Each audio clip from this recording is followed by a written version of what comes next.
Hello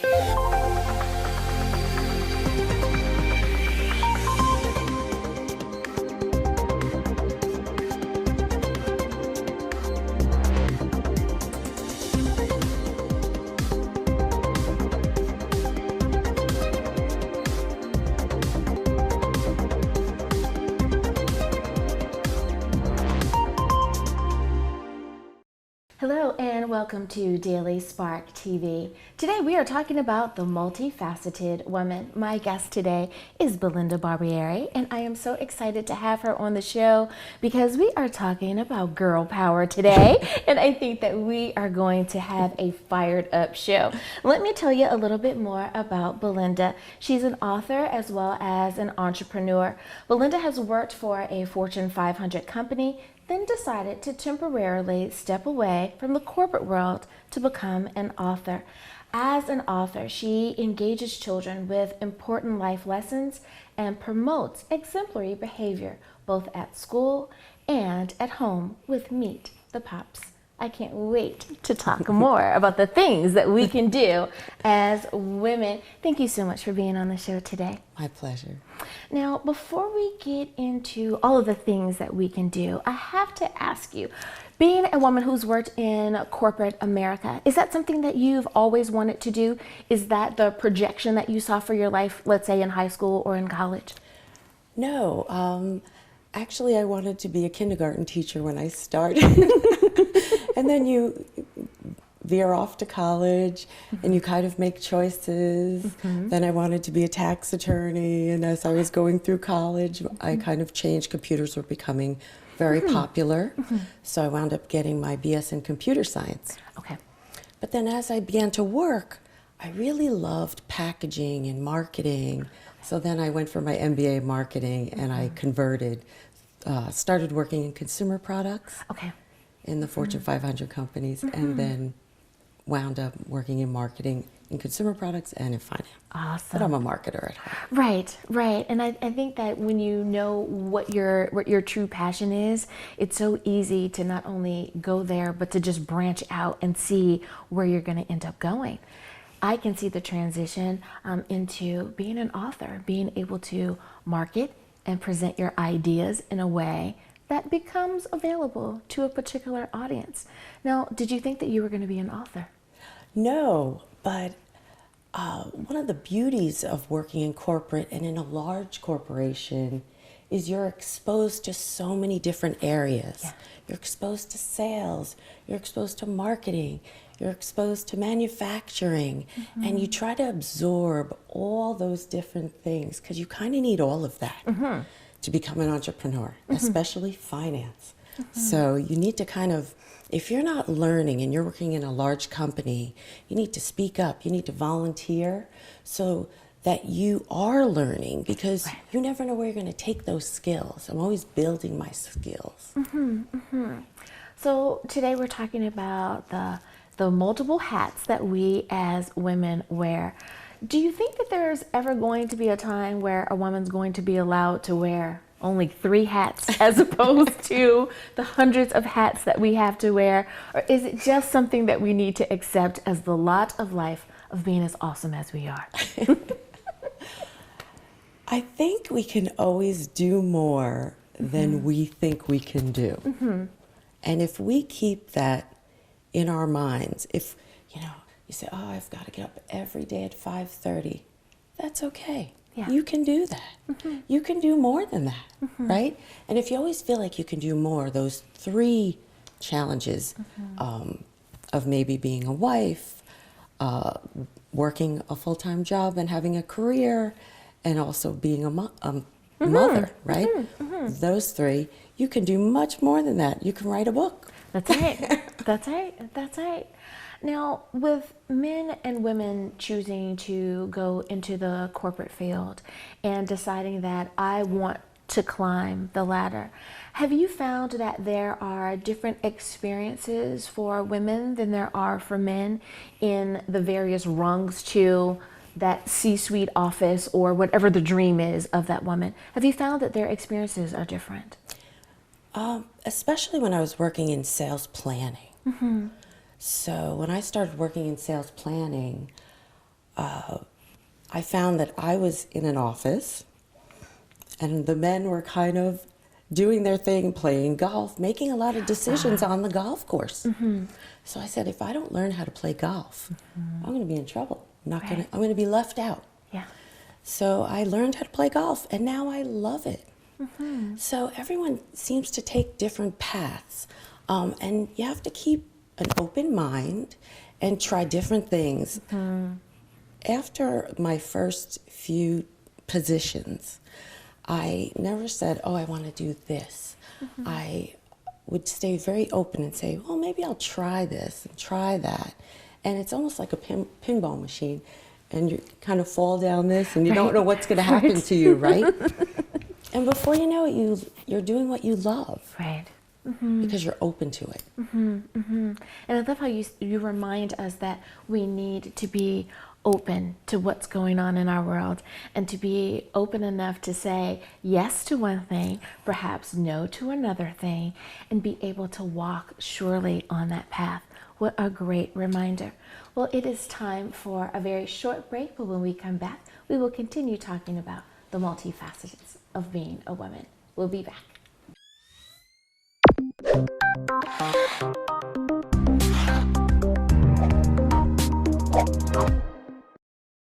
And we are back. I want to ask you, Belinda, about women and the growth of business. Has it been your experience that women are experiencing a growth in business, that there are just as many opportunities for women to be creative and to get out there and be an entrepreneur if that's her desire or her dream? I have many friends that worked in corporate, and once they had their children, they decided to be more entrepreneurial. They wanted to work out of their home. So they started selling products. Some of them opened their own businesses, things that they can, so they could be closer to their family. Right. They didn't want to leave every day for all those hours and spend them outside of the home. But also in the corporate world, I do see many more opportunities for women. You see them on the board of directors. You see them in the big offices. Everyone seems to function more closely as a team, and there's not as much of a separation. And speaking of family and trying to decide what's really good for each family, we have this thing that we call work-life balance, and everyone is becoming a little bit more aware of what works for them. Do you have any tips for someone who is saying, I think that sometimes my work, there's too much work on the balance, or there's not enough family in the balance, and I feel like I'm being pulled to one side or the other? Do you have any tips for them? Definitely have to prioritize, and you have to set boundaries, and sometimes you really do have to say, no, I'm going home, because the work is always going to be there. It doesn't go away. So I would say you really need to set your priorities and make your family members feel important. Set a date night, not only with your spouse, set a date night with your son. Set a date night with your daughter. Make them feel important and special. Now, for someone who says, I don't know, you want me to pencil in my kids? You want me to pencil in my husband? Oh my goodness, I want it to be more spontaneous, or I don't want to seem like I'm treating them like an appointment. But you're giving great advice. How do we make sure that it doesn't just become another appointment, but we really and truly say, hey, that meeting that we had across town was important, but having dinner with my husband is just as important as that meeting that I had to go to? How do we make sure that that stays there? Definitely, you can be spontaneous about these things instead of, because you have a list of priorities doesn't mean they need to know you have a list of priorities. They need to feel your priority, right? But you can spring it on them. Hey, I'm taking you to the movies tonight. Right. Put your homework away. You know, we'll finish that when we get back home. Or I'm taking you to dinner. We're going by ourselves. Right. And I think that's even more exciting if they don't know about it. Right, right. Now, is there any advice that you could give to that husband who his wife is the CEO, the CFO, or she's running her own business and she has a lot of responsibility on her plate right now? She is running the world single-handedly, right? But when she comes home, she just wants to be whatever her first name is. She just wants to be a wife. She just wants to be, you know, girly in that moment. Do you have any advice for him to make sure that he doesn't lose his wife in being all that she can be? I think there's always that softer side of a woman. So you can bring that out by setting a romantic dinner up for when she gets home, or cooking together, doing things together. Maybe when she gets home, she's exhausted. So, and maybe you don't want to just cook the meal, but do it together, have some fun. Absolutely. You can make it actually a whole part of the family. Bring the whole family and enjoy it. That's right. I think little things make people feel special. I love when people give each other cards and it's not an occasion. Or they put a little Post-it. I'm big with the Post-its. And you'll open your wallet and you'll see a Post-it. You know, I love when I'll go into a room and there'll be a card sitting there and I'll say, oh my goodness, you know, he did it again. It's really cute. Little subtle things. You don't even have to spend a lot of money. You can just, you know, anyone could do that. It's being thoughtful. Absolutely. And it's so funny that we say that it's the little things and then we forget to do the little things. Right. But it really and truly is those little things. Like you said, a Post-it note. And it's like, oh wow, when did this happen, right? And it's like, oh, that's so awesome. I have to agree with you on that. Now, I want to talk a little bit about transition. And so many times, women are pulled in so many different directions and they're trying to do all things, be all things to all people at every moment of the day. And she's aware that I want to transition from being an entrepreneur to going back into the workforce. Is there something that she needs to know about making that transition into today's corporate America? It is a little different. They do focus on the work-life balance now much more. Okay. So she should kind of sit down and figure out, what are my priorities at home? What are my priorities at work? Right. Right? And what time am I going to need to spend on those? And it's kind of different. When you're in corporate, you're working with a corporate budget, right? So you can kind of do whatever you like. When you're at home and you're an entrepreneur, you're working within your means, right? Right. So when you're going back to corporate, now you can think big again. Right. You know, and you can do big things. When your budget is so constrained, it's not quite as easy. Right, right. So just learning to get in the proper mindset for where you are in that moment. I love it. Well, we are in the mindset now of time for break. We'll be back right after this.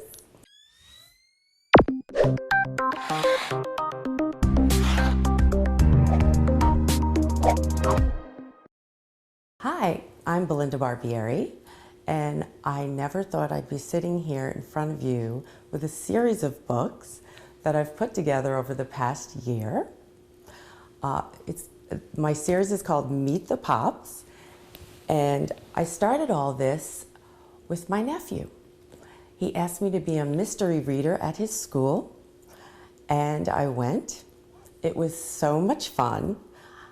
I left there and I sat in my car and I said, I can do this. I want to try. So a month later, I came up with some concepts and here we are. And I love sitting with all the children inspired me to help them cope with their problems. So I started reading about all the different issues and things that kids have to deal with. So I've come up with a technological way of helping the kids to cope with those things. So the characters actually text the kids throughout the book. And one of the interesting things throughout the book, the characters text the kids, and they might teach them what adoption is or a vocabulary word. So it's a learning experience for the kids. The first one is Meet the Pops, starts off with a farm. The second one is Flag Day, teaches them all about the flag. And the third one is a Christmas book. If you want to find out more, please go to BelindaBarbieriBooks.com. It's Belinda, Barbieri, Barbieri, books.com.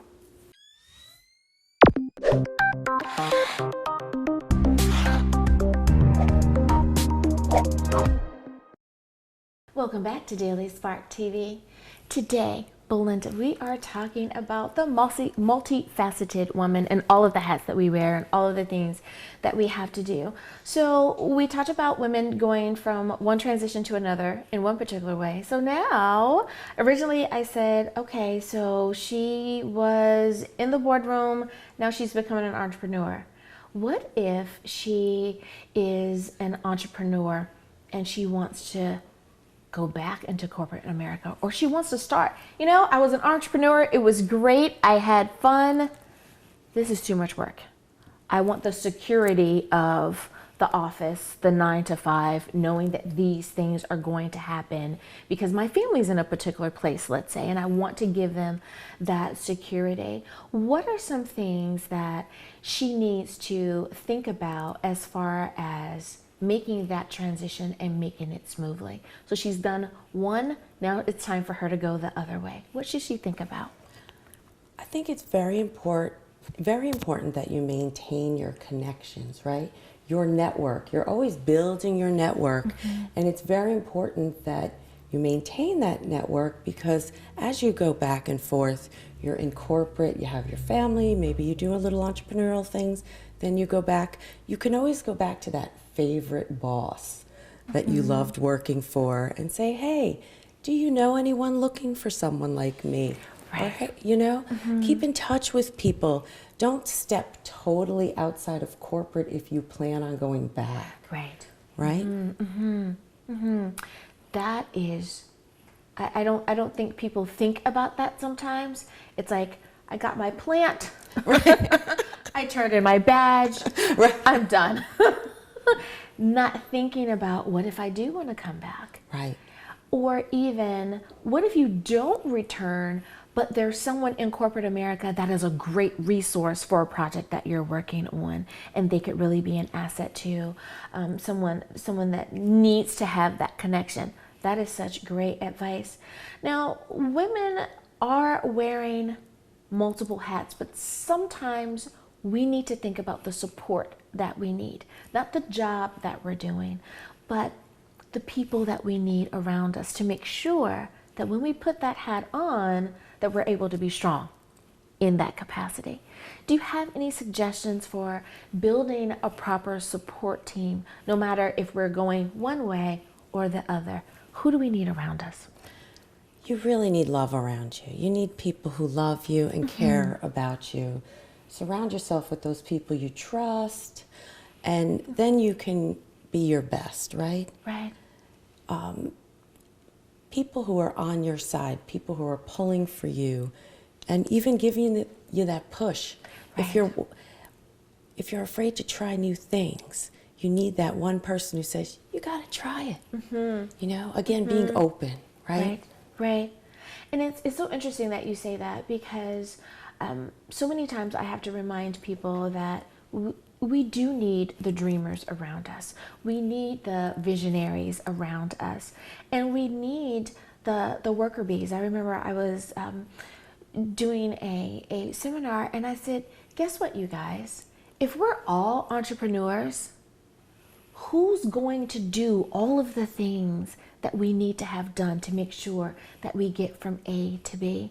Our teams are really important to us, and we should not discard them or think that they're not important. Every member of the team needs to be able to work freely in their capacity and know that they're appreciated. And I think that what you're saying is that with that support team, they're important too, because they're important on the support team, and that we need to have that. I really like that. Now, when we talk about all that we do and the transitions of our lives. So when it comes to transition, so many times we want to do something more and we want to change what we've already changed. Is there a particular something that we should recognize in us as women, that it's okay for us to change our minds and to change our minds again? What do we do when we find ourselves where we thought we wanted to be, but now we've changed our minds and we want to not change direction and that go back to what we were doing, but perhaps branch out even more, but we don't know where to go? Should we find a mentor? Should we talk to someone who's doing what we want to do? Where do we go when we run out of information? I have a couple mentors at work. Of course, one of my bosses is a mentor for me. But in addition to that, I'm very lucky. I have a very solid family. We have 6 kids in our family. We have a family text every day. We write to each other quite a few times. What's going on? How's everyone doing? If you're doing great, if you're not, we talk about it. So I think it's really important to communicate, especially with those you love, on what's going on. If you're miserable, you need to make a change. You don't keep going on with that, and you need, share it with people. I'm miserable. Help me out. I've got to make a change. It's so sad when I see people stay in their position, whether it's a job or even something else, when they're not feeling good, because everyone can feel it. Right? And then when they make the change and they're so happy, they say, why did I take so long? Yeah. Why did I take so long to get to this particular spot? It is so funny that you say that, because so many times I think as women we kind of come to that conclusion, and it's not that it's a regret, we just wish that we had pushed ourselves a little bit more or a little bit harder, or we wish that we had spoken up to our friends, our female friends, our girlfriends, and said, go for it.